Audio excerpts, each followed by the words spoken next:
அன்னை பர்னிச்சர்ஸ், அன்னை திருமண சீர்வரிசை பொருட்கள், டிவி, ஃபிரிட்ஜ், வாஷிங் மெஷின் உள்ளிட்ட 200க்கும் மேற்பட்ட பொருட்கள் அடங்கிய திருமண சீர்வரிசை ரூபாய் 99,000 மட்டுமே. தமிழகம் முழுவதும் இலவச டோர் டெலிவரி. தொடர்புக்கு 7550144440 9345044044. நிம்மதி ப்ராப்பர்ட்டி மேனேஜ்மெண்ட். கான்டாக்ட் 7667008999.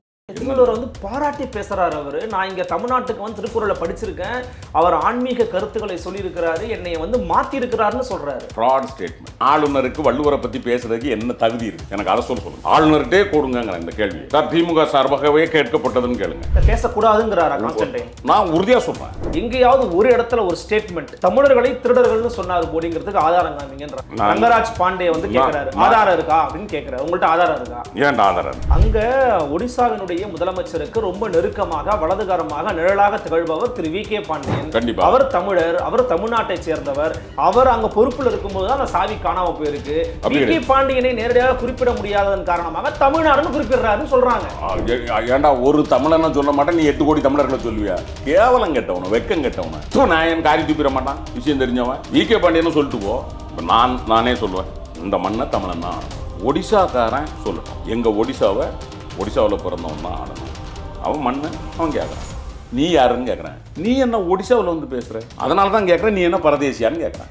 நான் பரதேசின்னு சொல்ல, உன்னுடைய பிஹேவியர் அதை சொல்லுது. வெக்கம் கட்டவனுவா எங்கள் தமிழா ஆண்டை மட்டும்தான் உங்களுக்கு வருமானு கேட்குறேன். நான் ஏன் மண்ணை விட மாட்டேன். கொடுக்க மாட்டீங்க. மோடி எப்படி விட்டு கொடுத்தாரு? நாடகமா இல்லையா? பரதேசித்தனமா இல்லையா? இதை சொன்னால் உங்களுக்கு எல்லாருக்கும் ஆகா திமுக காரன் பரதேசின்னு சொல்கிறான் அப்படின்னு நினைப்பீங்க. நாங்கள் பேசுறதுல உண்மை இருக்குன்னு சொல்கிறேன். பூரி ஜெகநாதர் ஆலயத்தை கட்டியதே தமிழர்கள். 75 உறுப்பினரோட உட்கார்ந்துட்டு இருக்கல. நீங்கள் என்ன பண்ணிட்டு இருக்கீங்க? எதிர்கட்சி தான் தம்பி இந்த மாதிரி விஷயங்கள் களத்தில் இறங்கி நிற்க முடியும். ஏன் நீங்க வரல? நாம் எடப்பாடி கிட்ட என்ன எதிர்பார்க்கறோம்னா, நீங்க ஒரு எதிர்கட்சி தலைவர், நீ முன்னாள் முதலமைச்சரா தெரிஞ்சோ தெரியாமல 4 வருஷம் முதலமைச்சராக இருந்தீங்க. உங்களுக்கு அந்த நிர்வாகம் தெரியும்ல. தவறு என்பதை என் பிள்ளை செய்தாலும், நான் பெற்றெடுத்த பிள்ளையாக இருந்தாலும் நான் குறுக்கே நிற்க மாட்டேன். சட்டம் தன் கடமையை. எத்தனை திமுக காரங்களை கைது செய்திருக்கோம். ஜெயக்குமார் அவருக்கு மைக்க கண்டா பேசுறதுக்கு ஏதாவது வேணும். தூத்துக்குடி படுகொலை கூட அருணாச்சல அறிக்கையெல்லாம் போட்டு மிக முக்கியமான விஷயங்களை வெளிக்கொண்டு வந்து பேசுனீங்க. அப்போ கூட அவங்க கிரிமினல் ஆக்ஷன் எடுக்கலையே. ஸ்னோலின் அம்மாவுடைய கோரிக்கை அதுவாக தானே இருந்துச்சு. நீங்க துறை ரீதியாக நடவடிக்கை எடுத்துட்டு கடந்து போயிட்டீங்கல்ல. இல்ல நம்ம அப்படி ஒரு யதார்த்தத்தை அதான் சொல்றேன். நீங்க இப்போ காவல்துறை மேல நடவடிக்கை எடுக்கிறீங்க. இப்போ கூட ரீசெண்டாக காவல்துறையும் போக்குவரத்து துறையும் டைரக்டா அடிச்சுக்கிறாங்க. ஒருத்தரை பழிவாங்கக்கூடிய போக்கை பார்க்க முடியல. இல்லை அதில் என்னன்னா, சில நேரங்களில் இது தவிர்க்கப்பட வேண்டியது.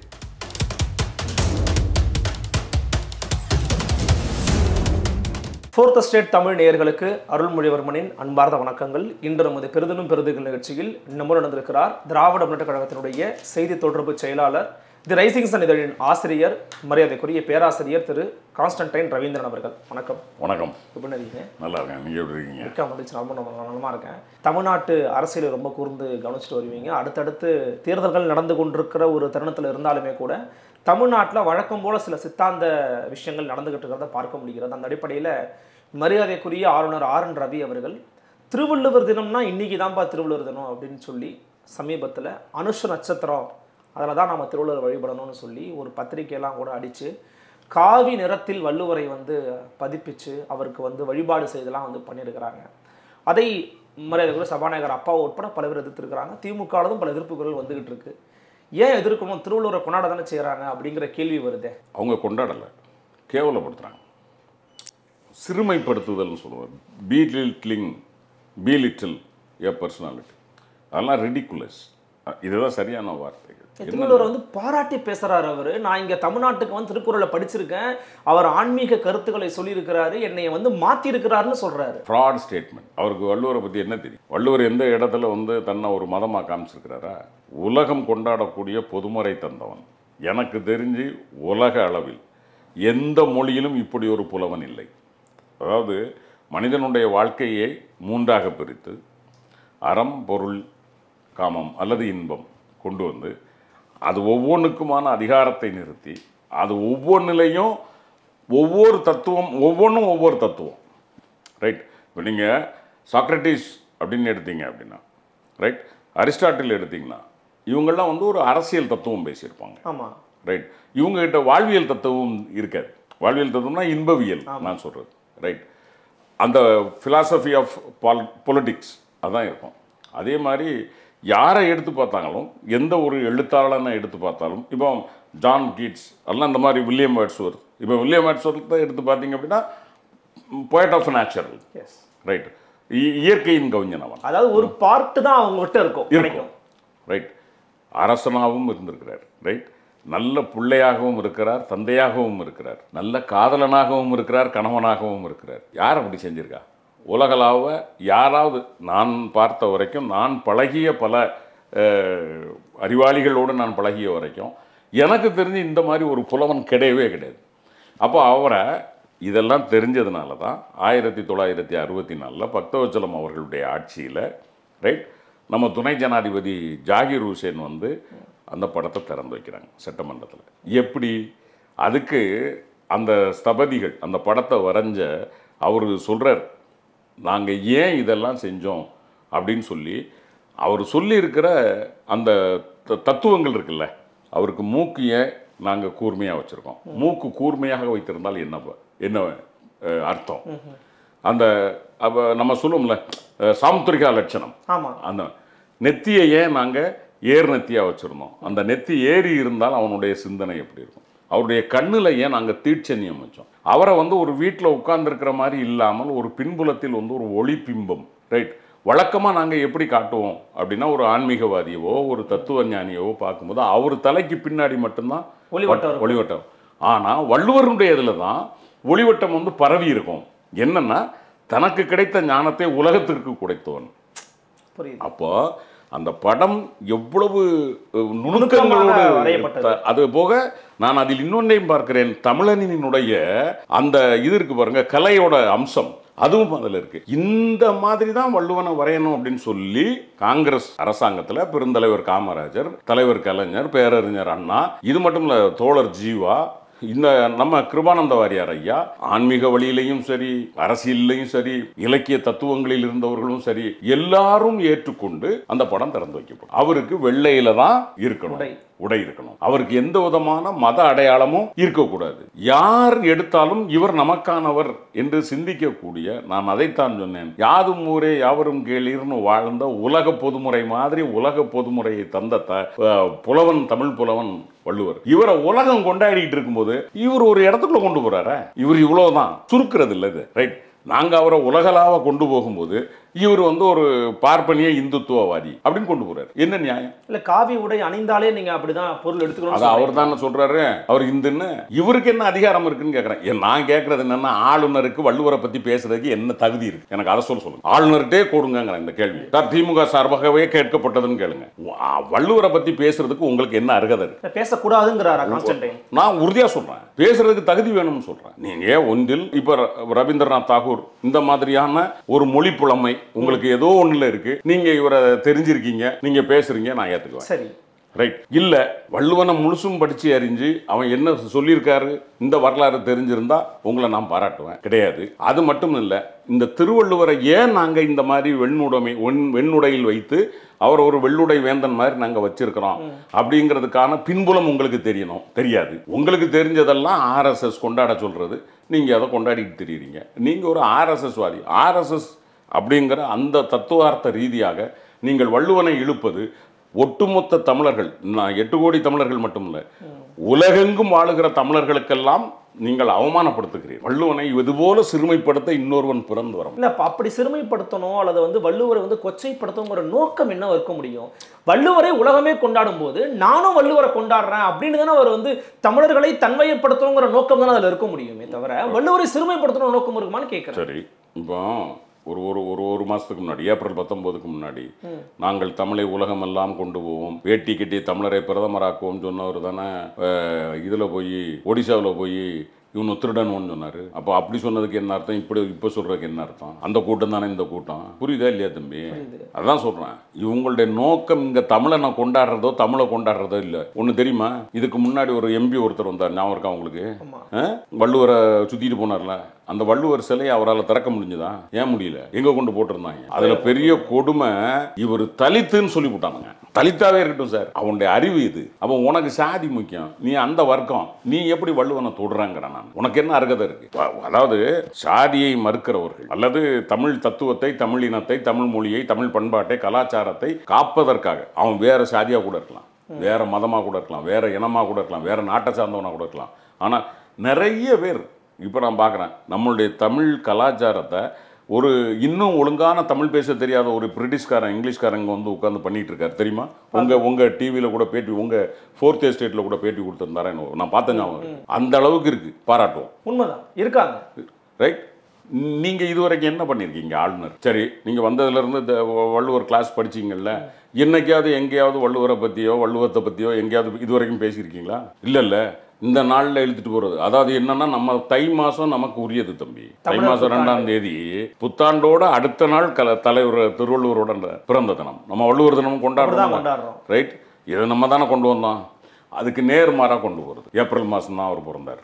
அனுஷ நட்சத்திரத்துல பிறந்தார் அப்படின்னு சொல்லி சொல்றாங்க. இவனுக்கு யார் சொன்னான்னு கேட்டேன். உண்மையா சொல்ல போனா அவருடைய பிறந்த நாள் உண்மையான பிறந்த நாள் நமக்கு தெரியாது. ஆனால் தமிழ் அறிஞர்கள், ஆய்வாளர்கள்லாம் உட்கார்ந்து அவர் எழுதியிருக்காரு இல்லையா தமிழ், இந்த குறளுக்கு முன்னாடி என்னவா இருந்திருக்கு நம்மளுடைய இலக்கியம், குறளுக்கு பின்னாடி இலக்கியம் என்னவா இருந்திருக்கு, அப்போ இவர் எந்த காலகட்டத்தில் வருவார், இவரை யாரெல்லாம் ரெஃபர் பண்ணியிருக்கா, அப்போ இவரை வந்து 1ஆம் நூற்றாண்டு 2ஆம் நூற்றாண்டில் வாழ்ந்த ஔவையார் போன்றவர்களோ அல்லது அதற்கு பின்னால் உள்ள கவிஞர்களோ சொல்லியிருக்கிறார்கள் என்றால் இவர் வந்து உட்பட்டவர். சரி, இதுக்கு முன்னாடி உள்ளவங்க அவரை பற்றி பேசியிருக்காரா அப்படின்னு பார்த்தால் அந்த கிமு 2ஆம் நூற்றாண்டுக்கு முன்னாடி இவருடைய ரெஃபரன்ஸ் இல்லை. ரைட். அப்போ இவர் வந்து கிமு 1ஆம் நூற்றாண்டு கிபி 1ஆம் நூற்றாண்டிற்கு இடைப்பட்ட மனிதர். ரைட். இதில் அவங்க வந்து நம்ம தமிழறிஞர்கள் வந்து ஐயா மறைமலை அடிகள் போன்றவர்கள் இந்த மாதிரி எல்லாரும் உட்கார்ந்து என்ன பண்ணுறாங்க அப்படின்னா 31 வருஷம், அதாவது கிறிஸ்து பிறப்பதற்கு 31 ஆண்டுகளுக்கு முன்னால் அவர் பிறந்திருக்காரு. இது வந்து ஒரு கணிப்பு தான். ரைட். இந்த தேதியில தான் பிறந்தாருன்னு யாரும் சொல்லலை. அப்போ நம்ம என்ன பண்ணுறோம், தை பிறந்தால் வழி பிறக்கும்னு தமிழன் கொண்டாடிய தை 2ஆம் நாள், முதல் நாள் எங்களுக்கு புத்தாண்டு, 2ஆம் நாள் எங்களுக்கு வள்ளுவர் ஆண்டு. ரைட். உனக்கு ஆன்சம் ஞாபகம் சொன்னோம்னு நாங்கள் இத்தனை எவிடன்ஸ் தரோம்ல. ரைட். எதனால் இதை கொண்டு வந்து நிறுத்தணும் வள்ளுவன் நாங்கள் சொல்கிறோம்ல, நீ சொல்லு. அனுசனத்தில் பிறந்திருந்தா அவருக்கு இப்படி தான் இருந்திருக்குன்னு சொல்லணும்ல. புரியுது. எதுவும் இல்லாமல் அப்போ இது என்னன்னா டம்கா டக்கடி அவருக்கு காதியை பூசி அவரை கொண்டு போய், அதாவது இவங்களுக்கு வேலையே அசிமிலேட் ஆர் அனிகிலேட். இல்லை, அவங்க யாரையுமே வந்து பேசக்கூடாது. அம்பேத்கரை பேசினாலும் அம்பேத்கர் தன்மையப்படுத்த பார்க்குறாங்கன்றீங்க, ஜோதிரா ஃபுலே பேசினாலும் தன்மையப்படுத்த பார்க்குறாங்கன்னு சொல்கிறீங்க.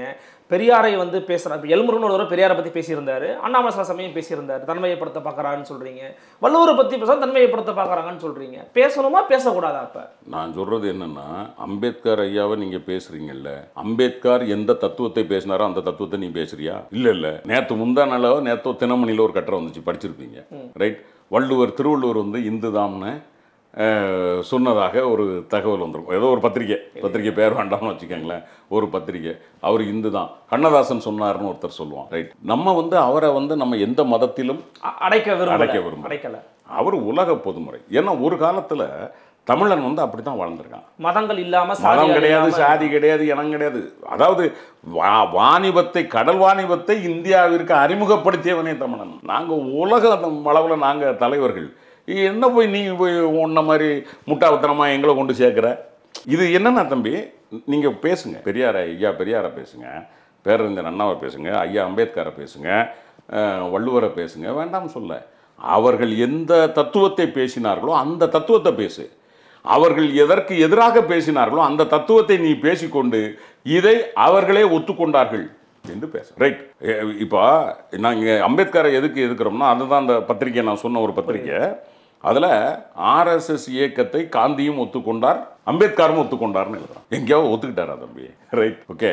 அப்போ இவர்களுடைய நோக்கம் என்னன்னா, இவர்களுடைய தத்துவத்திற்கு நேர் எதிராக பேசிய எங்கள் தத்துவவாதிகளை இவர்கள் தத்துவத்திற்கு அனுசரணையாக கொண்டு போகுது. ஓ, அம்பேத்கரே ஆர்எஸ்எஸ் ஓகேன்னு சொல்லிட்டாரா? புரியுதா உங்களுக்கு? புரியுது. ஓ, காந்தியே ஆர்எஸ்எஸ்னு நம்ம சொல்றோம், ஆர்எஸ்எஸ் தான் சுட்டு கொண்டாம. இவனு என்ன சொல்றான்?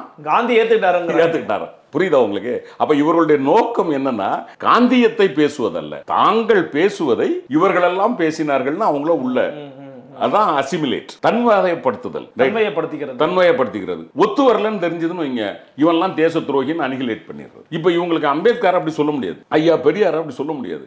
அதனால முடிஞ்ச வரைக்கும் ஐயா அம்பேத்கரையாவது கொஞ்சம் கிட்டத்தில் கொண்டு போகலாம், பெரியாரை இவனும் பக்கத்திலே கொண்டு போக முடியாது. அதுதான் அவங்களுக்கு இருக்கிற வழியே. அதனால தான் நான் சொல்றேன், இவர்கள் செய்வது என்பது எங்களுடைய தலைவர்களை, எங்கள் தத்துவவாதிகளை அவர்களுக்கு அனுசரணையாக இழுப்பது. இந்த இதை புறம்போக்குத்தனம் அப்படிதான் சொல்லணும். அப்படிதான் சொல்லணும்.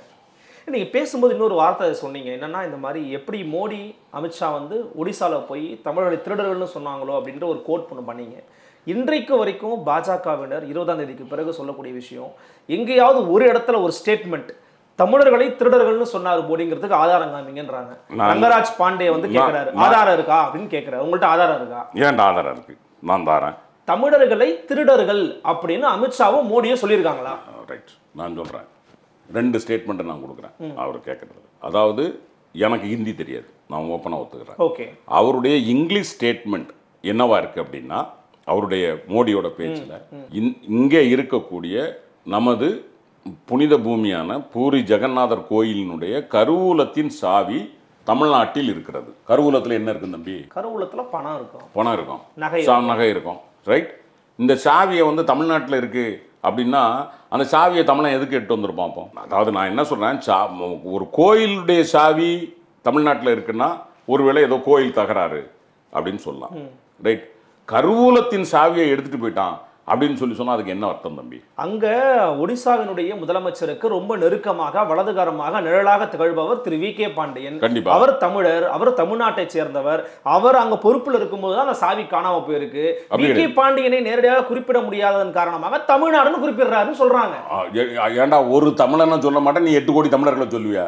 கேவலம் கெட்டவன, வெக்கம் கெட்டவன, நான் என் காரி தூப்பிட மாட்டான், விஷயம் தெரிஞ்சவன் வி.கே. பாண்டியன் சொல்லிட்டு போ. நான் கேட்கறது என்னன்னா, அதை நீ என்ன பேசுறது தம்பி? ஒரு உதாரணத்துக்கு சொல்கிறேன். இப்போ நானே சொல்லுவேன், இந்த மண்ணை தமிழன் தான் ஆளணும். ஒடிசாக்காரன் சொல்லட்டும், எங்கள் ஒடிசாவில் பிறந்தவன் தான் ஆளணும், நியாயம், நம்ம மறுக்க முடியாது. அவன் மண்ணு அவன் கேட்குறான், நீ யாருன்னு கேட்குறேன். அவங்க பிஜேபி காரங்க அந்த மண்ணில் போய் ஓட்டு கேட்குறாங்க. நான் இங்கே வென்று வந்தேன்னா பிஜேபி பெரும்பான்மை வந்துச்சுன்னா ஒரு ஒடியனை தான் நீங்கள் ஆள வைப்பேன்னு சொல்கிறாங்க. பரதேசின்னா முதல்ல நீங்கள் என்ன நினச்சிக்கிறீங்கன்னா ஏதோ கேவலம் கெட்டது, கேவலம்னு சொல்ல அப்படி இல்லை. பரதேசி என்பது உண்மையாக சொல்லுகிறேன், அது வந்து போற்றத்தக்க ஒரு பதவி. என்ன காரணம்னா அவனுக்குன்னு சொந்த மண்ணு கிடையாது, சொந்த தேசம் போகிறவன், அவ்வளோதான். ரைட்டு. இப்போ நான் கேட்குறது, மோடி எந்த ஊரில் நிற்கிறாரு? மோடி வாரணாசியில் நிற்கிறாரு. அது எந்த ஊரில் இருக்கு, எந்த மாநிலத்தில் இருக்கு? அவர் எந்த மண்ணில் பிறந்தாரு? குஜராத்தில் தானே பிறந்தாரு. குஜராத்தில் பிறந்தாரு. அப்புறம் அவர் போட்டி போடுறது உத்தரப்பிரதேசத்தில். அப்போ இவர் யாரு? மண்ணின் மைந்தரா கேட்குறேன் நான். அமித்ஷா எந்த ஊரில் பிறந்தாரு? அமித்ஷா எந்த ஊரில் பிறந்தாரு? குஜராத். அவரு சரியா? 2 பேருமே குஜராத்திகள். Right, okay. இவர் வந்து ஊபியில் போட்டி போடுறாரு.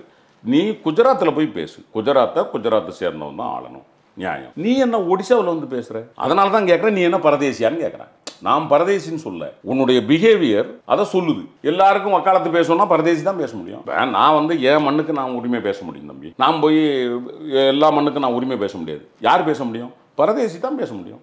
தனக்குன்னு சொந்த மண் இல்லாதவன் அவன் பேசலாம். ஏப்பா உங்கள் ஊருப்பா, உங்கள் ஊரை உங்கள் ஊருக்காரன் ஆளணும் அப்படின்னு யார் தான் சொல்ல முடியும்னா அவனுக்கு எந்த ஊரும் இல்லாதவன் தான் சொல்ல முடியும், பரதேசி தான் சொல்ல முடியும். குஜராத்தி எப்படி போய் சொல்லுவேன்? நான் பேசுறது ஹார்ஸா இருக்கலாம் தம்பி, பட் லாஜிக் இருக்கா இல்லையா? யதார்த்தம் இருக்கா? லாஜிக் இருக்கு. நான் கேட்கறது என்னன்னா, அவர் ஒரு தேசிய கட்சியினுடைய ஒரு முகமாக திகழ்றாரு. அவர் அந்த இடத்துக்கு போய் வி.கே. பாண்டியன் நாளைக்கு உங்க மண்ணை ஆண்டுருவாங்க, ஒரு தமிழர் எப்படிங்க ஆள விடுவீங்க அப்படிங்கிறதுனால அந்த டோன் எடுக்கிறாங்க. அவங்க மாநில கட்சியா இருந்து அந்த டோன் எடுத்துட்டா தப்பு இல்லைங்க, தேசிய கட்சியா இருந்துட்டு எடுத்தாதான் தப்பு. நான் தான் சொன்னேன், மதன்லால் குரானா ஃபைஸ்லாபாத் பாகிஸ்தான்ல பிறந்தவருங்க, டெல்லி ஆள வச்சானுமோ 93லேருந்து 96 வரைக்கும். அதை விட பெருசு நம்ம ஹரியானா பஞ்சாப் பார்டரில் தான் பிறந்துச்சு இந்த அம்மா சுஷ்மா ஸ்வராஜ், தெரியுமா உங்களுக்கு? ஆலாம்சா இன்னும் அஸ்லாமா என்னும் ஒரு இடம், அந்த இடத்துல தான் பிறந்துச்சு. அந்த அம்மாவை கொண்டு டெல்லியில் முதலமைச்சர் ஆக்குனீங்கல்ல, அப்பமெல்லாம் உங்களுக்கு இந்த உணர்வு வரலையான்னு கேட்குறேன் நான். வெக்கம் கட்டவனோட எங்கள் தமிழா ஆண்டா மட்டும்தான் உங்களுக்கு வருமானு கேட்குறேன். நான் இன்னொன்று கேட்குறேன் தம்பி, இவங்க பேசுகிற அளவுக்கு இப்போ இன்னைக்கு அவர் அந்த மண்ணின் மருமகனா இல்லையா? அந்த மண்ணின் மருமகன் தான், ஒடிசாவினுடைய மண்ணின் மருமகன் தானே. அப்புறம் என்ன புருஷன் ஆண்டா என்ன, பொண்டாட்டி ஆண்டா என்ன? இப்போ அவர் போட்டி போடல, அது வேற விஷயம். ஆனா அவர் வந்து நவீன் பட்நாயக்கு நிழலாக திகழ்றார். நிழல் முதலமைச்சரே அவர்தாங்கன்றார். ஏங்க இன்னைக்கு நம்ம ஆண் பிள்ளை பெண் பிள்ளைன்னு வித்தியாசம் பார்க்கறது இல்லையே. இப்போ நிறைய பேர் பெண் பிள்ளைகளுக்கு வீட்டோட மாப்பிள்ளை தானே தேடுறாங்க. இப்போ பாண்டியன் வீட்டோட மாப்பிள்ளையா இருக்காரு. எங்களுக்கு வருத்தமாக தான் இருக்கு. ஒரு தமிழன் போய் வீட்டோட மாப்பிள்ளை ஆயிட்டாருன்னு. அவர் அந்த சுஜாதா IAS தானே கட்டியிருக்காரு. அந்த அம்மா ஒடிசா தானே. இவர் முதல்ல 2000 ஜாயின் பண்ணும்போது இவர் பஞ்சாப் கேட்டர் தானே. அப்புறம் 2003 கல்யாணம் முடிஞ்சதுக்கு பிறகு இவர் அங்கே ஒடிசா கேட்டர் ஆயிட்டாரா இல்லையா? போயிட்டாரா? எப்படி ஆனாரு?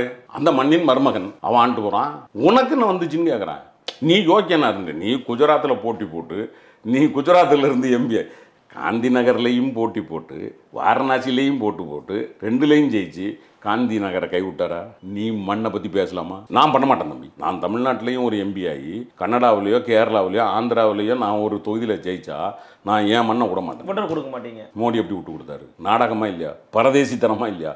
இதை சொன்னால் உங்களுக்கு எல்லாருக்கும் ஆகா திமுக காரன் பரதேசின்னு சொல்கிறான் அப்படின்னு நினைப்பீங்க. நாங்கள் பேசுறதுல உண்மை இருக்குன்னு சொல்கிறேன். எந்த மண்ணை ஒருவன் தனக்கு சொந்தமாக கொண்டாடவில்லையோ அவன் பரதேசி. அதான் யதார்த்தம். அதாவது அவர் தமிழ்நாடு அப்படின்னு ஒரு ஸ்டேட்டை காயின் பண்ணதுக்கு காரணம் வி.கே. பாண்டியனை குறிப்பதற்கு தான். நான் சொல்றது தமிழர்களை திருடர்கள்னு அவர் சொல்லல அப்படின்னு பாஜக காரங்க தங்களோட ஸ்டாண்ட சொல்றாங்க.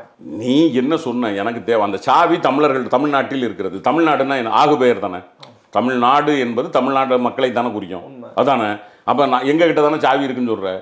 நாங்கள் எதுக்கு அந்த அது நான் தெளிவாக கேட்குறேன். கோயில் சாவி அப்போ கருவூலத்தில் என்ன இருக்கும்னு எல்லாருக்கும் தெரியும். அப்போ நாங்கள் எதுக்கு அந்த சாவி எடுத்து வரணும்? அப்போ திருட்டுத்தனம் தானே. இன்னொன்னும் சொல்கிறாங்க. இன்னும் நான் அதுக்கு சோர்ஸ் தேடிட்டு இருக்கேன் தம்பி. அதாவது பூரி ஜெகநாதர் ஆலயத்தை கட்டியதே தமிழர்கள் அப்படின்னு ஒரு சோர்ஸ் இருக்கு. நான் இன்னும் அதுக்கான அதாவது மேலளந்த வாரியான தகவல்கள் கிடைச்சிருக்கு. ஆமா வந்துச்சுன்னா நான் கூப்பிட்டு சொல்றேன். அந்த பூரி ஜெகநாதர் கோயிலை கட்டினது ஏன்னா அது கலிங்க நாடு தம்பி. கலிங்கன் நம்ம மண்ணை தமிழ் மண்ணை நம்மளோட இருந்ததானே. சென்னை மாகாணத்தில் இங்க இருந்ததானே. பத்ரே RD பத்ரேன்னு சொல்லி அங்க இருந்தவர் இங்க மினிஸ்டரா இருந்தாரு எங்க சென்னை மாகாணத்தில். அதனால் அது ஒன்றும் எங்களுக்கு ஒன்றும் உறவில்லாத பூமி இல்லை அந்த பூமி. ஆனால் நாங்கள் சொல்கிறது என்ன அப்படின்னா நீ போய் உனக்கு ஏப்பா பாண்டியன் வரக்கூடாதுன்னு கூட பேசு. பாண்டியன் வந்து சும்மா இல்லை தம்பி. 2000 இருந்து அந்த மண்ணுக்காக அந்த மனுஷன் பாடுபட்டுருக்காரு. நிர்வாகி அவர் ஒரு பொலிட்டிஷியன் கிடையாது. அவர் ஒரு நிர்வாகியாக வேலை செஞ்சிருக்காரு. இன்னைக்கு கட்சியில் சேர்ந்திருக்காரு. வந்துட்டு போறாரு. மக்கள் விரும்பினா வந்துட்டு போறாங்க. உங்களுக்கு என்ன கெட்டு போச்சு? ஜெய்சங்கர் யாரா இருந்தாரு? ஜெய்சங்கர் பூரா நாடு பூரா திட்டி வந்தாரான்னு கேட்கறான். அவர் எப்படி நீங்க எக்ஸ்டர்னல் மினிஸ்டரா இருந்தீங்க? நிர்மலா சீதாராமன் அப்படிதான். ஆமா அதான் சொல்றேன். அப்புறம் உங்களுக்கு ஒரு சட்டமா ஊருக்கு ஒரு சட்டமான்னு கேட்கறேன் நான். இல்ல அமைச்சராக எத்தனை பேர் ஸ்டேட்டுக்கு முதலமைச்சராக கூடாது யாரு சொல்றாங்க? மண்ணின் ஒரு மண்ணை ஆளணும் அப்படிங்கிறாங்க. நாங்க சரி அப்படி பார்த்தா இவரு எக்ஸ்டர்னல் மினிஸ்டர் எப்படி உலகம் புறம் சுத்துறாரு? அவருக்கு என்ன தெரியும் இந்தியாவை பத்தி? நான் கேட்கறது என்னன்னா அவர் ஒரு ஆஃபீஸர், IAS ஆஃபீஸர். நான் ரெஸ்பெக்ட் பண்றேன். அது வேற விஷயம். பொலிட்டிக்கல் வேற, ரைட்? அரசியல் அரசாட்சி வேறு, ஆஃபீஸ் நிர்வாகம் வேறு. அவர் பெரிய நிர்வாகியாக இருக்கலாம், நான் மறுக்கல. அவர் he may be a knowledgeable person. I too accept. எனக்கு அதில் மாற்றுக்க தெரியும். அவரை எப்படி நீ வெளியுறவுத்துறை அமைச்சராக? வெளி உறவை மெயின்டைன் பண்ணுறதுங்கிறது தம்பி not only an executive work, it is a political. உண்மை ரைட்? நீங்கள் எப்படி ஆக்குனீங்க? அப்போ உங்களுக்கு தேவைப்பட்டால் நீங்கள் பண்ணிக்குவீங்க, எங்களுக்கு தேவைப்பட்டால் அப்புறம் வடிவேலை தான் கூப்பிடணும். உனக்கு வந்தால் ரத்தம்.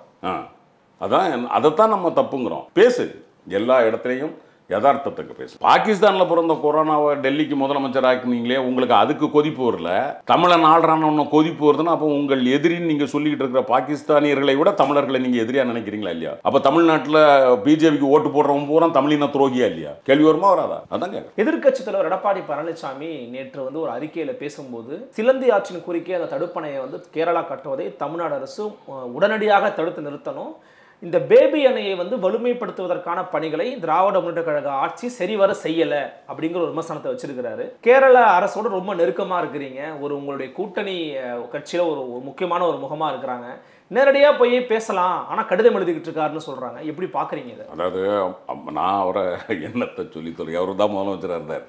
2018 இந்த பிரச்சனை வந்தப்போ உச்ச நீதிமன்றத்தில் தீர்ப்பு வாங்குறப்போ திமுகவும் உடன் இருந்தது, போராடியது, ரைட்? எந்த அணையை நீங்க கட்டக்கூடாது அப்படின்னு சொல்லி உச்சநீதிமன்ற தீர்ப்பு இருக்கு. சரி, 18க்கு பிறகு இவர் என்ன கிழிச்சாராம்? 3 வருஷமா அந்த பேபி அணையை வந்து மோசம் சொன்னாங்கல்ல, அப்போ தானே தீர்ப்பு வருது. அப்போ சுட செய்ய வேண்டிய வேலை யார் வேலை செய்யணும்? இவர் அவர்கிட்ட கேளுங்களேன். இந்த 3 வருஷமும் முதலமைச்சராக நீ தானே இருந்த, ரைட்? நீங்கள் தானே இருந்தீங்க, மரியாதையாக பேசுவோம், நீங்கள் தானே இருந்தீங்க, என்ன கிழிச்சிங்க சொல்லுங்க. நம்ம என்னன்னா வந்தோம், நம்ம இப்போ சட்ட ரீதியாக பேச முடியும், பேசியிருக்கிறோம். தேர்தல் நேரம் ஒரு முதலமைச்சராக கூட நடவடிக்கை எடுக்க முடியாத சூழல், ரைட்? இதுதான் பேச முடியும். நீங்கள் இதுவே நான் இன்னொன்று கேட்குறேன் தம்பி, எப்போவுமே ஒரு ஆட்சி அதிகாரத்தில் இருக்கிறவங்க அகப்பையை பார்த்து தான் நோண்ட முடியும். எதிர்க்கட்சியாக இருக்கிறவங்க தான் ஆக்ரோஷமாக வேலை பார்க்க முடியும். நாங்கள் போராடினோம்ல, இதே பிரச்சனை வந்தப்போ நாங்கள் ஆர்ப்பாட்டம் நடத்தினோமா, போராட்டம் நடத்தினோமா, தேனிக்கு போனோமா? இன்னைக்கு நீ என்ன பண்ணிட்டு இருக்கேன்னு நான் கேட்குறேன். 75 உறுப்பினரோட உட்கார்ந்துட்டு இருக்கல, நீங்கள் என்ன பண்ணிட்டு இருக்கீங்க? எதிர்க்கட்சி தான் தம்பி இந்த மாதிரி விஷயங்கள் களத்தில் இறங்கி நிற்க முடியும். ஏன் நீங்கள் வரல? நான் சொல்கிறது என்னென்னா, எங்களுக்கு வந்து கையை கட்டி போட்டிருக்கு 2 விதமாக. ஒன்று தேர்தல் காலம்ங்கிறதுனால முதலமைச்சர் ஓப்பன் ஸ்டேட்மெண்ட் கொடுக்க முடியாது, ரைட்? ஏன்னா அவர் சிஎம்மாக தான் கொடுக்க முடியும், சிஎம்மாக கொடுக்க முடியாது. அரசியல் நடவடிக்கைகளில் வரக்கூடாது. இது ஒரு நிர்வாக சம்மந்தப்பட்டது. அவரும் நிர்வாக ரீதியாக அண்ணன் துரைமுருகன் பேசியிருக்கிறாரு, நீதிமன்றத்துக்கு போக வேண்டியது இருக்குங்கிறத சொல்லியிருக்காரு. முதலமைச்சருக்கு கடிதம் எழுதியிருக்காரு, நிறுத்துங்க, தவறுகளை செய்ய வேண்டாம், நீங்கள் உங்களுக்கான நடவடிக்கை எடுத்தால் திரும்ப நாங்கள் எங்களுக்கான நடவடிக்கை எடுக்க முடியும். இதை தாண்டி என்னம்மா செய்ய முடியும் சொல்லுங்களேன்? அதாவது நாம் எடப்பாடிக்கிட்ட என்ன எதிர்பார்க்குறோன்னா, நீங்கள் ஒரு எதிர்க்கட்சி தலைவர், நீ முன்னாள் முதலமைச்சராக தெரிஞ்சோ தெரியாமல 4 வருஷம் முதலமைச்சராக இருந்தீங்க, உங்களுக்கு அந்த நிர்வாகம் தெரியுமில்ல, இது என்ன சூழ்நிலை? கன்ஸ்ட்ரக்டிவ் கிரிட்டிசிசமா நீங்கள் பார்க்கலையா? அதாவது நீங்கள் வைக்கிற எப்போவுமே தம்பி, நம்ம ஆளும் இடத்துல இருந்தோம்னா கன்ஸ்ட்ரக்டிவ் விமர்சனம் இருந்தால் தான் நம்ம ஆட்சி நல்லா இருக்கும். சும்மா இந்த ஏனோ தானமாக இவங்க பண்ணாங்கன்னு வச்சுக்கோங்க, ஏனோ தானமாக பதில் சொல்லிட்டு போயிடுவோம், ரைட்? நீங்கள் கன்ஸ்ட்ரக்டிவாக வைங்கன்னு தான் சொல்கிறேன். இதில் எப்படி நீங்கள் விமர்சனத்தை வைப்பீங்க? அதே போல தான் முன்னாள் அமைச்சர் திரு ஜெயக்குமார் வந்து நேற்று ஒரு ப்ரெஸ் மீட்டில் பேசும்போது சொல்கிறாரு, ஒரு ரயில் நிலையத்தில் ஒரு சின்ன பிள்ளைங்களாம் பாட்டு பாடி ஏதோ போட்டாங்க, அந்த பிள்ளைங்களை கைது பண்ணியிருக்கிறாங்க, வழக்கெல்லாம் போட்டிருக்கிறாங்க. அது ஒரு பக்கம் இருக்குது. ஆனால் யூடியூபராக இருக்கக்கூடிய திரு இர்ஃபான் அப்படிங்கிற தம்பி வந்து ஒரு பாலினத்தை அறியக்கூடிய வீடியோவை போட்டார், உடனடியாக மன்னிப்பு கேட்டாருன்னு விட்டாங்க, அவர் மாதிரி நடவடிக்கையே எடுக்கலை. காரணம் ஒரு அமைச்சர் உதயநிதி போன்றவர்கள் ரொம்ப நெருக்கமாக இருக்கிற ஒரு நபர், அதனால தான் அப்படி பண்ணிட்டாங்கன்னு அவர் வந்து சொல்கிறாரு. நான் கேட்குறது என்னென்னா, இப்போ அதாவது அமைச்சர் உதயநிதிக்கு சம்மந்தப்பட்டவர் தான் இவரையும் சொன்னாங்க, சாரி அவர் எங்கே இருக்காருமா? இல்லை இவங்க சொல்கிறாங்களே, அதுக்காக நான் சொல்கிறேன். நாங்கள் என்னைக்கும் சரி, தலைவரும் சரி, தம்பி உதயாவும் சரி, இந்த நிர்வாகத்தில் நாங்கள் யார் கட்சிக்காரனே தலைவர் சொன்னார், தவறு என்பதை என் பிள்ளை செய்தாலும், நான் பெற்றெடுத்த பிள்ளையாக இருந்தாலும் நான் குறுக்கே நிற்க மாட்டேன். சட்டம் தன் கடமையை. எத்தனை திமுக காரங்களை கைது செய்திருக்கிறோம், எத்தனை பேர் மேலே நடவடிக்கை எடுத்திருக்கிறோம், ரைட்? அதனால் இதுல எல்லாம் அந்த இதெல்லாம் இது ஜெயக்குமார் அவருக்கு மைக்க கண்டா பேசுறதுக்கு ஏதாவது வேணும். திமுக வந்து இந்த மாதிரி ஆட்களை மட்டும் விட்டுருவாங்க, ஏன்னா அவங்களாம் திமுக ஃபேவரான பசங்க, அந்த பசங்க யூடியூப் இன்ஃப்ளூயன்சர்ஸ் அப்படின்னு சொல்றாரு. யாராக இருந்தாலும் சட்டம் தன் கடமையை. நாங்கள் வந்து அதில் ஒன்றும் மாற்றுக்கிறதே கிடையாது. அதாவது அறியாமல் செய்திருப்பதாக அந்த கவுன்சிலில் உணர்றாங்க அப்படின்னா நம்ம என்ன செய்ய முடியும், ரைட்? இப்போ நம்ம சொல்கிறோம், ஒருத்தர் வந்து நீண்ட நாளாக வந்து சில பிரச்சனைகள் பண்ணிகிட்டு இருக்கிறாரு அப்படின்னு சொல்லி அவரை நம்ம கைது பண்ண போகும்போது நீதிமன்றம் ஒத்துக்கலை அப்படின்னா நம்ம என்ன செய்ய முடியும் இல்லையா?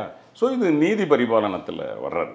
அரசாங்கம் தலையிடுவதற்கில்ல, அரசாங்கம் எடுக்க வேண்டிய நடவடிக்கை சரியாக. நிச்சயமா. இறுதியாக ஒரு கேள்வி, சமீபத்தில் நடந்த சில சம்பவங்களை பார்க்கும்போது கஸ்டடியல் டெத்து தொடர்பாக தமிழ்நாடு காவல்துறை பொறுத்த நிறைய பேரோட விமர்சனங்கள் அப்படிங்கிறது வெளியே வந்துகிட்டு இருக்குது. அது வந்து மக்கள் கண்காணிப்பகம், பீப்புள் வாட்ச் அமைப்பு, ஹென்ரி டிஃபெனாக இருக்கட்டும், அல்லது அறப்போர் இயக்கம் போன்ற அமைப்புகள் கூட ஒரு போலீஸ் ஸ்டேட்டாக மாறிக்கிட்டு இருக்கு. ஏப்ரல் மாதத்தில் ஒரு 12 நாட்களில் மட்டுமே ஒரு கவுன்சிலர் உட்பட 4 பேர் கஸ்டடியல் டெத்தில் வந்து செத்து போயிருக்கிறாங்கன்னு சொல்கிறாங்க. காவல்துறை இன்னுமே கட்டுப்பாட்டுக்குள்ளே கொண்டு வரலையோ?